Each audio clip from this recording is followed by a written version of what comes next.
আফরোজা পারভিন ঈদের চাঁদ দেখে জপমালার থলিতে সেলাই করে লিখলেন হরে কৃষ্ণ। হজরত স্বয়ং সেলাই করে ফুটিয়ে তুললেন রাধা কৃষ্ণ।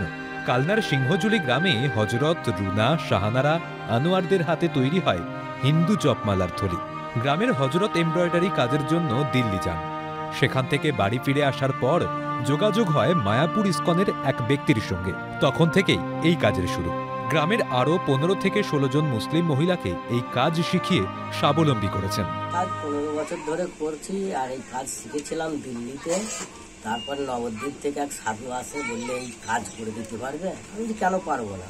আমি সেই সাধুকে করে দেওয়ার পরে আমি বলি খুব ভালো হয়েছে। তারপর থেকে আমি নিজেই এই কারখানা।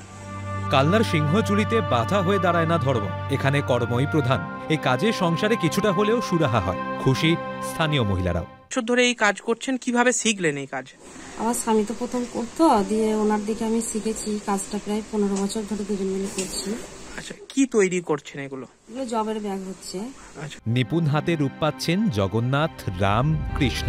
গোটা দেশ জুড়ে যেখানে ভিন্নতার ছবি, সেখানে সিংহজুলিতে সাম্প্রদায়িক সম্প্রীতির এক অনন্য ছবি। অরূপ সেনগুপ্তের রিপোর্ট, ক্যালকাটা টেলিভিশন নেটওয়ার্ক।